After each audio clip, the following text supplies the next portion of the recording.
Welcome to Jazz Time. JazzTime.com is an online store that buys, sells, trades authentic luxury watches. We make these videos so our customers can easily choose the best watch for themselves in the comfort of their own home. If you like this watch and would like to purchase it at the lowest price anywhere online, click on the link in the description below to buy it at JazzTime.com. Today I'm going to be reviewing the Rolex Sky-Dweller in white gold 42mm on Oysterflex bracelet with a black dial reference 336239.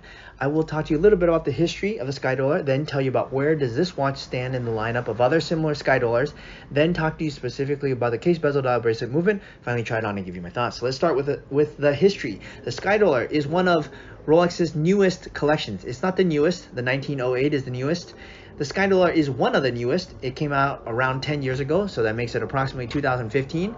They first came out the Sky-Dweller, and at that time, it did not come out with all these different variations. Now the variation you see in front of you is on a rubber bracelet, an Oysterflex bracelet, and so this is one of the newer versions, and it has never come out in this configuration before. Now as far as the history goes, Rolex was making a Datejust in size for ladies 28, 31, 36, and for men 36 and 41, but they kind of needed to fill this space where some of the men wanted to wear a Datejust that looked even bigger than 41. So they came out with a Sky-Dweller, and it's at 42. It looks just like a Datejust, it's a little bit more complicated. Actually, it's a lot more complicated, so that way it fills the space of the dial. They couldn't just make a 41 and a 42, so they had to up the size and also put a complication in it to fill the space, and also, you know, to be able to charge some more money and make a more complicated watch, and you have more space so they could do so.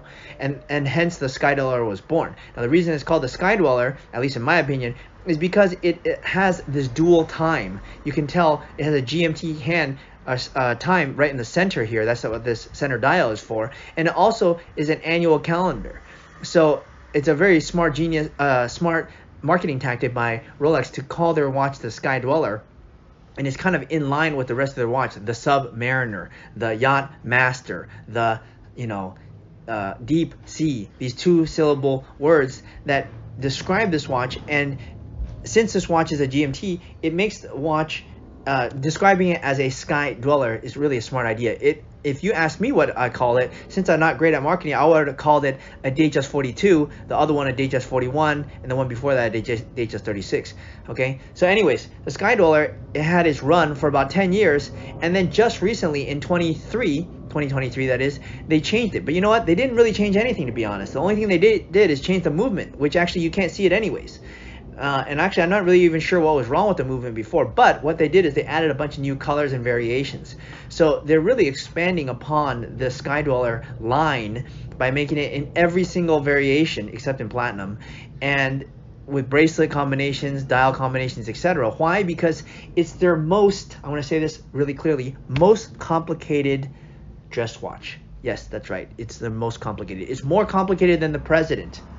Why? Because it not only has the President is a day and a date, only for 30 days. This one is an annual calendar. It tells you you only have to change it one time per year, and it has a GMT, which is two complications. Actually, it even has it has a date, so that's two complications: an annual calendar and GMT, which makes it the most complicated dress watch that Rolex makes. It might even be the most complicated watch that Rolex makes. Now that I think about it, yeah. So that's what it's important about this.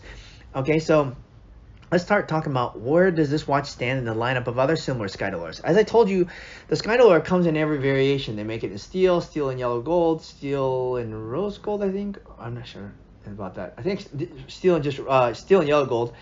And then they make it in rose gold, yellow gold, white gold, as you see here. And they make it on different bracelets: Jubilee, Oyster, Oysterflex. So they have a lot of different variations with a lot of different variations in dials.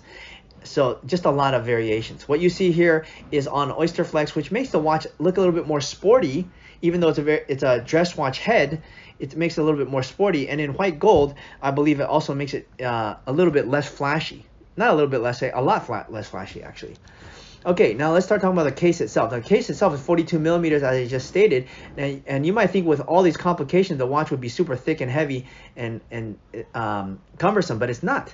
Actually, it's 42mm from my thumb to my index finger, just slightly bigger than the other Datejust that it comes after, and it's a little bit thicker. I want to say it's like 13, maybe 14mm thick. It's not really all that thick. and it proportionally you cannot have the same thickness if you increase the diameter. So they had to proportionally increase it, and I think they really did a great job on it. I've really never heard anyone complain about the thickness. Yes, it is thicker than a Datejust because obviously it has more information and mechanics stuffed into it, but there you have it. It's a very nice case, and in white gold. They also make the case in yellow gold and rose gold. So, and as I said, white gold is the most subdued of them all, which can be a good thing if you don't want people staring at your wrist.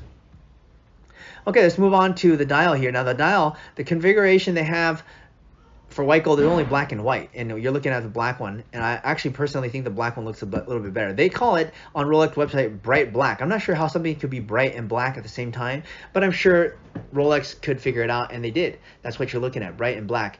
Now the dial itself, of course, it has these index markers. They used to use Roman, but they got rid of that because it's too hard to see. So they put it in this index markers. And as you see, the little red dot refers to the month 1 through 12, January through December. And then you have the date on the right hand side, 1 through 31. Okay, and it changes on its own. You don't have to change it, except for on February, which sometimes can be an odd number month, 28, 29, etc. Okay. All right, and the way that you change it, let's bring us to the next part, which is the bezel. Now, this is the only fluted bezel on the Rolex catalog, in the current catalog, that can actually turn. So this beautiful fluted bezel actually turns, and it's called a command bezel. You turn it, and then that's how you set the time. Actually, first time I did it, I was kind of confused. I'm not going to go through it here because we have other videos that do it, but basically, you use the bezel to turn it. Now, why was that important? Now, if you consider that Patek Philippe, by example, is using annual calendars, they actually use pushers, whereas Rolex doesn't do that. So it's a really smart idea. And if you ask me, putting it in a bezel that's turnable, it's a genius idea. Okay, let's move on to the strap here. Now, the strap is a rubber strap. It's over molded with a rubber over a metal bar or metal plate that allows the strap to keep a perfect shape all the time. And it has these little air gills that let the watch sit above your wrist. And then it also has this really nice buckle that allows you to change the length of the buckle or length of the bracelet without having to use any tools, which is a big upgrade from before.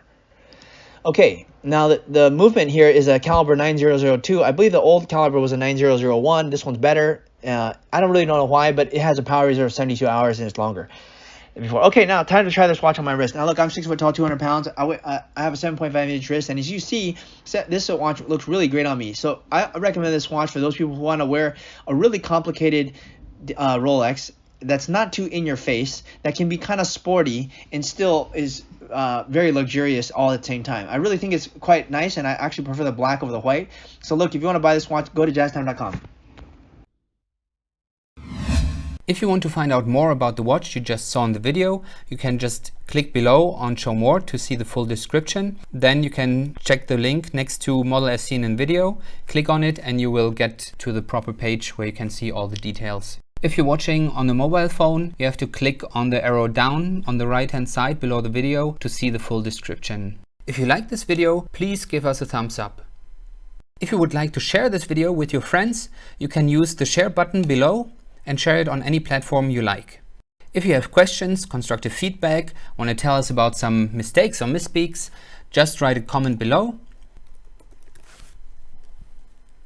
If you want to see more videos like this, you should subscribe to our channel and visit our channel page where you can find all the videos. And if you're interested in a specific watch brand, you can check out our playlists. If you want to check the price for a watch or want to buy one, remember at jazztime.com you always get a steep discount, so you should check the prices with us. If you want to know the price for a specific watch, just go to Google, type in JazzTime, plus the brand, model, and the details you're interested in, and Google will find the right page for you.